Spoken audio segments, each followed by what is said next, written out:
Hello everyone, welcome to my new blog. আজকে blog করার কোনো কথা ছিল না, গরমের কারণে সকালে স্কুল করে দেওয়া হয়েছে।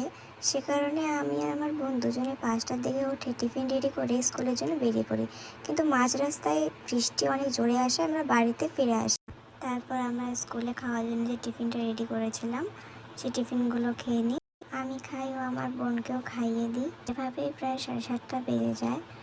আজ বৃষ্টিতে আমার কেন জানি না ভেজার খুব মন করছিল। আমার মা বকা দিচ্ছিল, তার সত্ত্বেও আমি বৃষ্টিতে বারবার গিয়ে ভিজছিলাম। এবং বৃষ্টিতে যেহেতু আমি ভিজেছিলাম সে কারণে আমি শীঘ্রই স্নান করে নিই।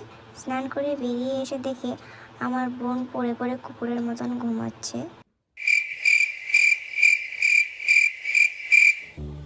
কি বলবো গাইজ, সব কিছু আমার সাথে উল্টাই হয়। আজকে সকালেও হলো, স্কুল যাচ্ছিলাম, ভাবলাম স্কুলে গিয়ে একটুখানি থাকবো, আজকে অনেক বাদে স্কুল যাবো।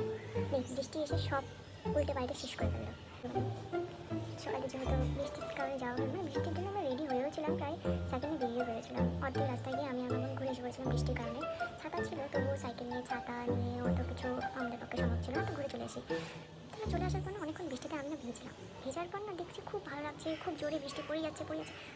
ঠিক আছে, এটা রিলস করে নিই। রিলস করার জন্য আমি যেমনি গান খুঁজলাম, ডান্সও দেখে নিলাম, ভাবলাম একটু নাচে রিলস বানাবো। বাবা নিচে রিলস বানাতে গিয়ে দেখছি যে বৃষ্টি কমে গেলো। ভাই কী করবো, আমার আজকে টিউশন আছে, টিউশন যেতে হবে, কিন্তু কোনো পড়া হয়নি। তিনি मतलब पढ़ाई मुझसे होती नहीं, फिर भी हमें बनना है इंडिपेंडेंट वुमेन। এমন না যে আমি পড়া করতে পারি না, পড়া করতে পারি, কিন্তু আমি করতে চাই না, আমার করার ইচ্ছে করে না। আমি কী করবো, ভাবি একটু ভালো কাজ করবো, সব কিছু ঠিক করবো।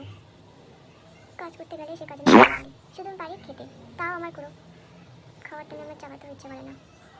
মনে হয় পেট কেটে খাবার একবারে ঢুকে দিই। শর্টকাট, সবই শর্টকাটে দিচ্ছি। আজকে আমার বোন নিয়ে আমার বোন না ঘরে হচ্ছে কী বলবো, কুকুরের মতন পড়ে পড়ে ঘুমাচ্ছে। আমি একটু পরে তোমাদেরকে দেখাবো আমার বোনকেও। একা একা না ব্লগ করার এনজয়টা পাচ্ছি না, আর একা একা বসে থেকে না মনে যত দুঃখ কষ্ট সব বেরোচ্ছে আমার। কাউকে বলতে তো পারি না, বলার মতন কেউ নেই। তো আমি ব্লগের মাধ্যমেই বলে ফেলি। জানি এই ব্লগও বেশি কেউ দেখে না, বেশি কেউ ব্লগও দেখে না আমার, জানি অত ভিউজও হয় না, লাইক তো কেউ বেশিরভাগই করেই না। আমার জীবনে সবই উল্টো পাল্টা হয়ে যাচ্ছে, যা চাই তা হচ্ছে না। যেমন কি আমি এই ব্লগটা চাইছিলাম শর্ট মিনি ব্লগ ভাবছিলাম করবো নর্মালি, বাট এটা মিনি ব্লগ হলো না, কারণ ভিডিওটা অনেক বড় হয়ে গিয়েছে। মাঝের মধ্যে না আমার মাথার মধ্যে একটা পোকা যাবে না, আমি ভালো মতন পড়াশোনা করবো, চুপচাপ আমার মার কথা মতন চলবো, সব কিছু করবো। কিছুক্ষণ পরে আমার ওই মাথার পোকাটা মরে গিয়ে আরেকটা পোকা চেপে যায়। ওর ইচ্ছা করছে না, পড়তেও ইচ্ছা করছে না, কিছু করার ইচ্ছা করছে না। যেদিন আমি ভাববো রাত্রেবেলা যে না আমি কালকে 6টার দিকে উঠবো, উঠে একটু এক্সারসাইজ করবো, ভাই ওই দিন দেখি পরের দিন সকালবেলা আমি 9:30টার দিকে উঠি। আমাকে না ডাকা পর্যন্ত আমি উঠি না। যেমন আমার বোন এখন পড়ে পড়ে ঘুমাচ্ছে, আমার বোনকে না ডাকা পর্যন্ত কিন্তু উঠবে না। হয়তো খাওয়া দাওয়ার পরে আমি রিলস বানাতে পারি। কেউ জিজ্ঞেস করে ভাই তোরা তো খাওয়া দাওয়ার কোনো কাজ নয়, তুই ইনকাম রিলস বানাতে থাকিস, তোর এত টাইমও আছে। ইচ্ছার দরকার হয়, টাইম নিজে থেকে বানিয়ে নিতে হয় ভাই। আমি তো টিউশনে যাই, স্কুলেও যাই। হ্যাঁ, এখন কয়েকদিন ধরে গরমের জন্য আগে করে দেওয়া হয়েছে, 7:30টার মধ্যে মধ্যে স্কুল পৌঁছাতে হয়, আর ছুটি হয় 12টার দিকে। তো 12টার দিকে ছুটি হচ্ছে, আমাদের বাড়ি আস্তে আস্তে 1টা মাঝে মধ্যে বেজে যায়, তো বেরিয়ে যাবে। 1টা থেকে যদি আমি এসে পড়ি তো কমসে কম 3টে তো বাজবেই। খাওয়া দাওয়া একটুখানি স্নান দান করার পর ফ্রেশ হওয়া, সব কিছু তাহলে লেট হবেই। তারপরে 4টার দিকে আমার টিউশন যেতে হয়, তো 4টার দিকে টিউশন যেহেতু, তো 4টার দিকে টিউশন করে আমরা তার আগে বেরোতে হয়। তার মধ্যে আমি ওটুকু 1-1.5 ঘন্টার মধ্যে আমি সেজে গুজে রিলস বানিয়ে নিই, তারপরে টিউশনের জন্য রেডি হয়ে টিউশনের জন্য বেরিয়ে পড়তে হয়। আর এটাই কথা, অনেকে বলে তুই রোজ সেজে ভিডিও, আরে ভাই রোজ সেজে সেজে ভিডিও বানাই না। যদি আমি সপ্তাহের মধ্যে 2 দিন সাজি, 3 দিন সাজি, 2 দিন সাজলে 3 দিন সাজানো, যে ভিডিওটা আমি রেকর্ড করি না ওটা আমি সারা সপ্তাহে ছেড়ে দিই। মাঝে মধ্যে সপ্তাহের বেশি দিন আমি ছাড়তে পারি, এতটাই ভিডিও আমি বানিয়ে ফেলি। আর ভিডিও বানানোর সময় একটা লোকের বেশিরভাগ ভিডিও বানাই না, আমি বানালে পরে অনেক অনেক লোক একদিনে করবো। আমার বোন বলবে আজকে একটা লোক দে, কালকে অন্য একটা লোক দিস। না ভাই, আমাকে ওই দিনই সব ভিডিও বানাতে হবে। আমি একদিনে আমি মোটামুটি 3-4টা পিক চেঞ্জ করে আমি ভিডিও বানিয়েছি অনেকবার। সেটা তোমরা কী করে বুঝবে, ক্যামেরার ওই সাইডে তোমরা কেউ বুঝবে না, আমরা বুঝি। আর তারপরে যেগুলো দিন বেঁচে যায়, একদিন যদি করে ফেলি তারপরে দিন বাকি পড়ে থাকে, ওই দিনে আমি আমার বোনের মতন কুকুরের মতন ঘুমিয়ে থাকি মাঝে মধ্যে। তো আমি অনেক কিছু গল্প করে ফেললাম। আমি সকাল থেকে এখনও কিছু খেয়েছি, রুটি খেয়েছি, এখন আমার আবার খিদে পেয়েছে।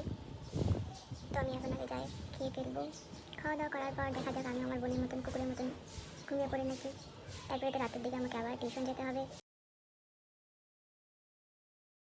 তো গাইস, আমি খাওয়া দাওয়া করে নিয়েছি, আর তারপরে আমি যেমন কি বলেছিলাম হয়তো আমি আমার বোনের মতন কুকুরের মতন ঘুমিয়ে পড়বো। তো হ্যাঁ, আমি সত্যি আমি কুকুরের মতন ঘুমাবো, কারণ আমার অনেক সকাল সকাল আজকে ঘুম থেকে উঠেছিলাম যেহেতু 5টার দিকে।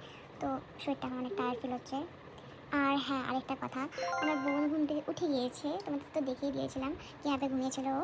তো এখন ও উঠে গিয়েছে, এখন আমি ঘুমাবো, অ্যান্ড ও আমাকে জাগিয়ে দেবে পরে টিউশনের জন্য, তারপরে আমি টিউশনে রেডি হয়ে টিউশন যাবো। তো আজকে জন্য ব্লগ এটুকুই। আমি ভেবেছিলাম যে ব্লগটা আর একটু বড় করবো। কি ব্লগ বলতেছি যে, আমি ভেবেছিলাম ব্লগটা আরও বড় করবো, বাট শরীরটা অনেক টায়ার্ড ফিল হয় আর আমার ব্লগ করার মতন এনার্জি নেই। তো আজকের জন্য এটুকুই। বাই।